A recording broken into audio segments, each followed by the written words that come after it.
30 years.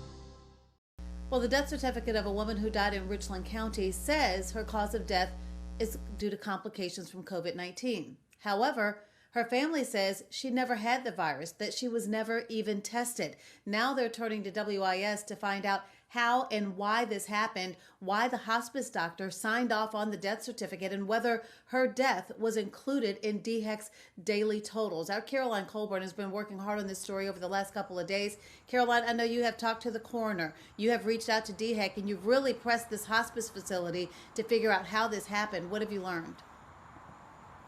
Well, Judy, 79-year-old Joan Hill was never inside of a hospital or medical facility over the past 7 months. She lived with her daughter at her home in Richland County, who cared for her until she died. Now, her family says they know COVID-19 is real and it's affected millions of people worldwide, but they say it didn't affect her.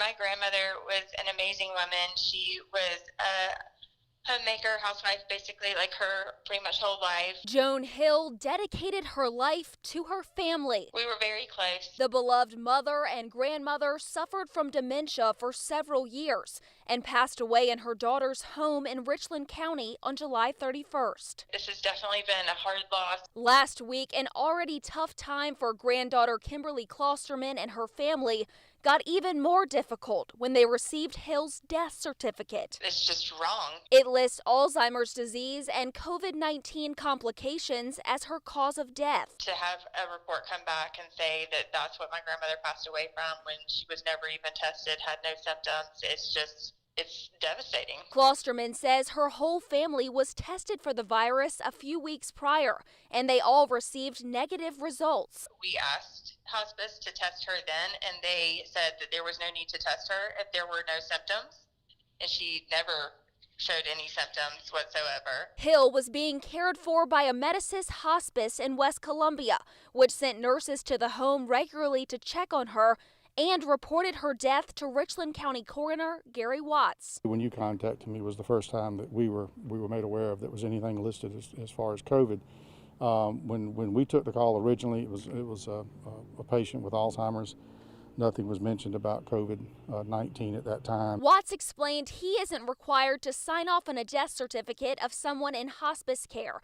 That was done by an Amedisys doctor. It's certainly some things that need to be answered as to why that happened and who made that decision, and why that decision was made. If there was no indication of that at the time of death, then I think the family deserves an answer. I think all of us deserve an answer. We asked Amedisys why COVID-19 was listed on Mrs. Hill's death certificate, and we received a statement saying due to patient privacy, they cannot comment on this situation, but that they acted in accordance with the coroner's office and followed clinical protocols. It needs to be taken off. We also asked DHEC if Mrs. Hill's death was listed in their daily totals, but the agency says it cannot comment in detail on individuals' deaths or cases due to privacy restrictions. But they did point out DHEC does not have a role in determining a cause of death. Well, it's terrible, and it makes you not be able to trust the numbers that is being reported. This grieving family wants answers, but most of all, they want to make sure their grandmother isn't listed as a South Carolina COVID-19 death. Now, another is that Mrs. Hill's body was transported directly from her daughter's home in Richland County to the funeral home. We also received confirmation this afternoon that there was not a COVID-19 test performed on Mrs. Hill after she died. Now, Caroline, as you just pointed out, DHEC has no role in determining the cause of death, and they can't answer, due to privacy concerns, questions about this specific case. However, we do have the guidance regarding the CDC definitions of confirmed cases and probable cases. Could Mrs. Hill's death have been counted in our list of probable cases? Well, Judy, it's very likely that it could be. Now, based on DHEC's definitions of a confirmed COVID-19 death, that means someone would have had to have one of the viral tests done and would have had to receive that positive test result. But for the presumptive death cases that we have heard about, that means that someone's death certificate has listed COVID-19 complications, but they did not receive that viral test. So again, this begs the question of what symptoms of COVID-19 might be necessary for a doctor to list COVID-19 complications on a death certificate.